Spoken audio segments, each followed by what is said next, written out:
A Hobart woman who was set on fire by her partner has spoken publicly for the first time about the crime. Lisa Jacobs was attacked last June and is still living in pain as she continues a long recovery from shocking injuries. Edith Bevan has this exclusive report and a warning some viewers may find the interview disturbing. Last month, Michael John Price was sentenced at the Supreme Court in Hobart to 10 years jail. He deliberately poured petrol over his girlfriend and set her on fire. The judge said his intention was to disfigure her. Price's 18-month-long relationship with mother of four Lisa Jacobs had been violent. He'd punched her, choked her and broken her arm. So why did she stay? Why did she continue to put herself at risk? Lisa Jacobs has answered those questions in a powerful and confronting interview, in the hope that it might help others. Lisa Jacobs, thank you for joining us. Can I start by asking you what you actually remember about what happened that night? We started arguing, then he said, I'm going to burn you. And he picked up the petrol tin and opened the lid and poured it over me and then pulled out his lighter and lit it. Yeah, I remember being on fire and trying to pat myself out and screaming. Michael was standing over from me and just standing there watching me burn and not saying anything, and I had all skin and that hanging off me. I remember sitting down on the floor and thinking, yeah, that I just want to die now, that I can't do it anymore. How painful was it?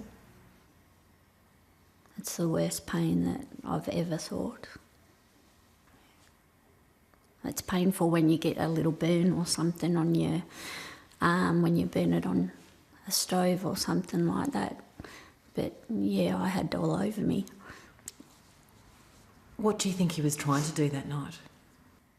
Burn. I know that he wanted to burn my face and change the way that I looked and how I felt, and yeah, he did that. When you look in the mirror, how bad is it? I don't like to really look at myself in the mirror because of what I see. All I see is melted skin. Why did you stay? Because I loved him and I didn't think that he'd do it again. You say the relationship was over in your mind. What were you still doing in the house? Why didn't you just go? I didn't have the money to leave, and I'd only been back at work 2 days before he set me on fire. Only been back at work 2 days because of? Because he had broken my arm, so yeah. And I had to have 11 weeks off. Did you report any of the previous assaults? No. I did go to the doctors, but I always made up a different story. I didn't tell them what happened. Why? I guess I was embarrassed. I didn't want anybody to know. If you could give advice to other women who are in the same situation, what would it be? Don't stay. Yeah, just don't stay. Get out of there. Because they're not going to stop. They say sorry, but they're not going to stop. If you're not working, how are you affording a private rental?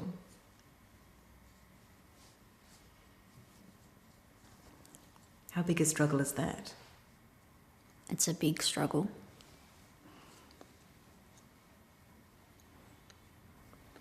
He left me without a job,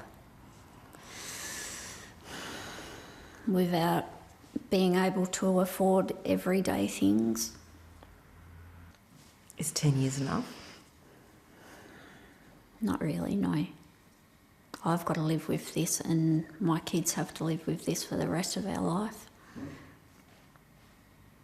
He'll get out and he'll lead his life. He's changed my life and my kids' lives forever. The first person to be prosecuted for economic abuse in Tasmania will face court next month. The 64-year-old man has pleaded not guilty to charges relating to his wife of 13 years. Family violence support workers say the problem is growing and the government needs to act. The launch of Tasmania's Family Violence Action Plan last year has seen the number of domestic violence reports jump by 20%. These sorts of initiatives are contributing to women, particularly women coming forward and reporting family violence. But the truth is that there is an underreporting. The campaign against physical violence has seen some perpetrators resort to other means. Increasingly, that includes economic abuse. People have had to effectively learn how to control people through other methods, but it is actually becoming far more prevalent compared to, say, the physical abuse. Tasmania's had laws to tackle economic abuse since 2004, but it's only this year that a 64-year-old Hobart man has become the first person to be prosecuted for the crime. The actual evidentiary side of it is difficult. It's always much easier to prove that someone's physically harmed someone when you've got, physical wounds, bruises, broken bones. The man will stand trial here in October, charged with pursuing a course of conduct constituting the economic abuse of his wife. Police will allege that during their marriage, the man forced her to sign contracts and loans for the purchase of rental properties she wasn't consulted on and didn't financially benefit from. Bought 10 vehicles worth $300,000, none of them in her name, although she was allowed to drive one. Wouldn't let her work, forcing her to beg him for money. Police allege that despite entering the 13-year marriage with an estimated $500,000 of her own, the woman was left with just $10,000. The wording of the legislation is in part being blamed for it taking 12 years for the first prosecution. It needs some relatively simple drafting tweaks and amendments. It's not for want of trying that prosecutors haven't been able to prosecute this. It is just an impediment to doing it successfully. The government has confirmed it's reviewing the laws. Edith Bevan, ABC News. Tasmania is now believed to have the toughest child pornography laws in the country. The strong stance is being welcomed by victim support groups, but the legal fraternities warning they may lead to some people unwittingly committing criminal acts. Former schoolteacher Nicholas Bester has been jailed for 4 months for bragging on social media about a schoolgirl he'd sexually abused. Legal experts say his comments were inappropriate, distasteful and crude, but are questioning whether they could really be classed as child pornography. It is a very narrow interpretation of what child pornography is. We need to recognise that is sexual violence and it's a new form of sexual violence, and we do need to take a tough stance on that. In Tasmania, child exploitation material is anything that a reasonable person would find offensive that depicts a person under 18 engaged in sexual activity or context. The legislation is very broad. It covers a whole gamut of comments, behaviours. In a case where a person makes offensive comments on Facebook or brags about their exploits, if I can use that term in relation to a person who's underage, it's questionable whether or not that ought to be considered to be child pornography. There's concern teenagers exchanging explicit images and texts may earn themselves a criminal record. We need to make sure that we define child pornography properly so that we're not picking up cases, and I'm not picking any particular case, but we're not picking up cases where it's an inadvertent rather than intentional reference. Victim support groups say Tasmania's hard line should be applauded. We need to think about the impact it's having on the person that's being talked about or the images that are being shared. And, the impact is re-traumatisation, and it can have devastating effects on people's lives. Because Bester pleaded guilty, the charge did not go to hearing. It hasn't been tested by a court, so we don't know whether that's what would be accepted as child pornography. Experts believe with the increasing popularity of social media, it won't be long before Tasmania sees how tough the laws really are. Edith Bevan, ABC News. The first person prosecuted under Tasmania's laws banning pro-life protests is appealing against his conviction. Graham Preston is arguing Tasmania's reproductive health laws are unconstitutional and impinge on his right to freedom of religion and right to political speech. It's a battle that may well end up in the High Court, and constitutional law experts say Preston may have a point. To the women running the gauntlet of protesters to enter a termination clinic, it's intimidation and harassment. To those holding the signs, it's a bid to save an unborn child, a protest they believe is protected by constitutional freedoms of political speech and religion in Australia. Okay, so we're all under arrest now. Take them to the station. Under Tasmania's Reproductive Health Act, introduced in 2013, protesting within 150 metres of a clinic became illegal. In July, Brisbane pro-lifer Graham Preston became the first to be convicted. This creates a terrible precedent in Australia where you can have people being forbidden to express views in public like this. The 59-year-old is appealing against his conviction, arguing the law itself is illegal because it's unconstitutional. Constitutional law experts say he may have a point. It has the potential to be a great case. Tasmania is the only state that guarantees religious freedom, and constitutional experts say the challenge raises a number of difficult issues about that freedom and also whether Preston's protests fall within the implied right to political freedom of speech in the federal constitution. They're difficult issues and could easily see this case going to the High Court and the High Court splitting on it. Preston was unsuccessful in his bid to fight his conviction for similar protests in Queensland, but he's determined to take this one all the way to Australia's High Court. Such laws which have already been now introduced into Victoria and the ACT, and now there's a move here in Queensland to have a bubble zone around the abortion clinics. We want to see all of those overturned, and by going to the High Court, and if we're successful, those all should be overturned. But it's actually not a battle over abortion itself, but rather between old and new rights. Whether the High Court thinks the old rights, what I might call old rights, of freedom of speech and freedom of religion are more or less important than the new rights of rights not to be offended. Round 2 of the legal fight over the laws begins in Tasmania's Court of Appeal next month. Edith Bevan, ABC News. A Hobart P-plate driver has had a drink driving charge dismissed, even though he had alcohol in his system. The magistrate accepted his evidence that a locking device meant to prevent him from driving after drinking hadn't worked. The government's revealed the interlock system is being reviewed. Interlocks were introduced into Tasmania 3 years ago. The devices are designed to disable a vehicle's engine if the driver has any alcohol in their system. The Department of Transport can order a driver to fit the device at a cost of about $3,000 if they're a repeat drink driver or been convicted of having a blood alcohol reading of more than 3 times the legal limit. We can't have them on the roads unless they're absolutely demonstrably got no alcohol in their body. But a 22-year-old P-plater has proven it's possible to have an interlock and still drive with alcohol in your system. He was caught in April with a reading of 0.03. That's about a stubby of beer. But when your reading is supposed to be 0, it's enough to cost you your licence. The P-plater had an interlock fitted to his car and demonstrated to the court that it was regularly serviced. Magistrate Simon Cooper accepted the P-plater's evidence. He had never been told that there was what might be described as a tolerance in the device and was unaware that he might blow into the device and that it would still allow the vehicle to start when he had alcohol in his body. He was using a machine he had every reason to trust. The minister himself was also surprised. No, I'm not, and my supposition would be that there wouldn't be a tolerance. Magistrate Cooper dismissed the drink driving charge. This is a device then that people are being forced to use, which in fact allows them to break the law, without having any knowledge that they're doing so. The government says there's a review of the devices underway. If there's any changes necessary, I will look at them.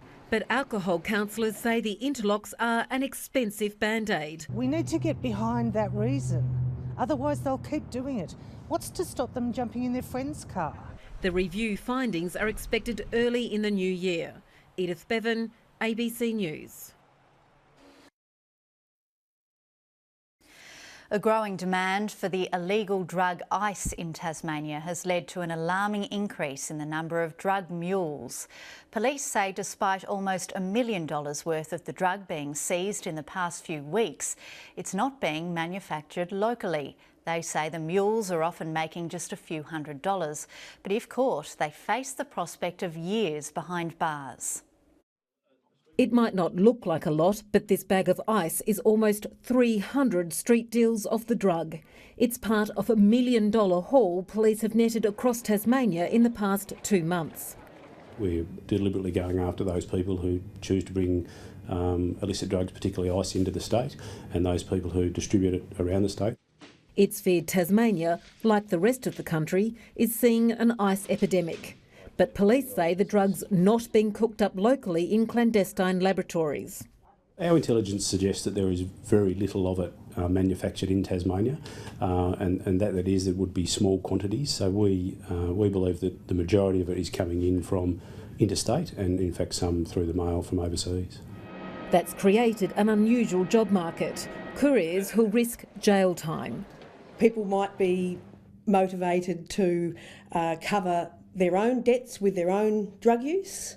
People might be motivated to put food on the table for their family. Some people unfortunately put themselves in a position where they have to do this because they are desperately in need of money, or they may have a drug debt, and this is the way that they need to go about repaying that. There's no separate charge for just smuggling the drug. Couriers are treated the same as drug kingpins and are charged with drug trafficking. The crime carries with it a 21-year maximum jail term. We're not going to charge you with something less because you tell us you're a courier. There are lots of people who are doing this from a position of being desperate. Traffickers can more than double their money by the time the drug is divided and sold as individual street deals. Interstate police have reported a marked drop in the wholesale price for ice over the past few years, further increasing that profit margin. So it seems destined to continue to attract those who are willing to risk importing the drug, and in turn the demand for drug mules. Edith Bevan, ABC News. A 15-year-old boy has been charged with manslaughter after a horror crash in Hobart this morning which killed a pregnant woman. The woman died at the scene, but Hobart doctors later delivered her unborn child. Her 2-year-old son, who was also in the car, survived. Edith Bevan reports. A young family torn apart in the early hours of this morning. It's a tragedy that was an avoidable tragedy. A 24-year-old pregnant Hobart mother had just dropped her shift worker partner at work and was driving home with their young son when she was struck by a car. Police are alleging a stolen four-wheel drive ran a red light at more than 100 kilometres per hour and ploughed into her sedan. The force of the impact flinging the woman's car almost 100 metres sideways and into a parking metre. The four-wheel drive hit a building on the other side of the road, bursting into flames. This is a terrible situation, and our hearts go out to the family and friends of the deceased. The young woman died at the scene. Surgeons later delivered her baby in hospital. It's touch and go whether the 32-week-old boy will survive. The woman's 2-year-old son is also in the Royal Hobart Hospital. The 15-year-old boy who was allegedly behind the wheel of the stolen car has been charged with manslaughter. The vehicle was seen by police shortly before the crash, travelling at over 120 kilometres an hour across the Tasman Bridge. Police allege it was the second time they had seen the car being driven erratically in the 2 hours before the crash, but they did not pursue it. The last thing we want is police vehicles pursuing those vehicles and putting the public at greater risk. Police say it's likely 2 other 15-year-old boys and a 12-year-old girl who were also allegedly in the stolen car will be charged with motor vehicle stealing. Edith Bevan joins us now from the crash site. Edith, is there any update on the condition of the newborn baby and his brother? Well, look, it's still touch and go for that newborn baby. The family has specifically asked the hospital not to release details of the children's condition to the media. They're asking for privacy and space during their time of grief. My understanding, though, is that the entire family has gathered at the hospital to be with these children. The 2-year-old has sustained only minor injuries. The newborn is in a much more critical condition. You have to remember that the nature of the crash means that his mother was deprived of oxygen, and then obviously they had to get her to the hospital for surgeons to deliver that baby. So the next 48 hours will be critical. Now, if the worst happens and this baby does die, detectives have told me that they will be looking at possibly laying a second charge of manslaughter against this 15-year-old. The whole community's been affected greatly by this crash, Edith, and there are some tangible examples of that. Yeah. Pete, I don't know whether you can see behind me, but all afternoon members of the community have begun laying floral tributes at the parking meter where that woman's car ended up. That's just one of the ways that the community has been expressing their grief. Social media has been flooded with messages, both of grief and condolences and support for the family. There's also been a number of online communities that have cropped up that have started to fundraise for that family. One of them in particular, just this afternoon, has raised more than $6,000, and that's just in one afternoon for this family. Another group of Hobart mothers has made the offer to the family to express their own breast milk, so that's one less thing that the family has to worry about in trying to keep this newborn baby alive. And when the crash happened, the mother had just dropped her partner off at the bakery where he works. That bakery operates a number of bakeries across Tasmania. Over the weekend, part of the proceeds from any sales they make will also be going to this family. Edith Bevan reporting from Davey Street in Hobart. It's a story of love and loss, of war and a horrific crime. Almost 50 years after Lucille Butterworth was abducted and murdered in Tasmania, it's been revealed the part-time model played a part in saving Australian lives during the Vietnam War. Edith Bevan has the story. Stan Morley and Lucille Butterworth were best friends growing up. Just that laugh. Yeah, she's a great girl. When Mr Morley was 17, he joined the army. He was eventually sent to Vietnam. Before he left, Miss Butterworth gave him a chain with a tiny pocket knife on it, a lighter and a toy clicker. She said if you ever feel down or anything or homesick, she said just click it and it'll jog you back into reality. During combat, Mr Morley was sent ahead of the rest of his unit to act as a listening post for a planned ambush. When I heard them coming, there was too many of them that coming from all directions, you know. To yell out a warning would have given his position away. But the noise of a clicker in the jungle was just enough to stand out and warn his comrades. I told Mum about it and she went into Coles and other places and sent all these clickers over. They became known as Lucy Clicks. Miss Butterworth had vanished from a Hobart bus stop a few months before, so she never knew her gift had saved lives. She could have saved with those clickers. There'll be a lot of people that wouldn't be around, you know, because using a clicker, they could tell where everyone was within the jungle, because you can't see each other. It's not the first time clickers have been used in war. American paratroopers used them in World War II's D-Day invasion. One click would mean I'm here, and 2 clicks would mean I hear you.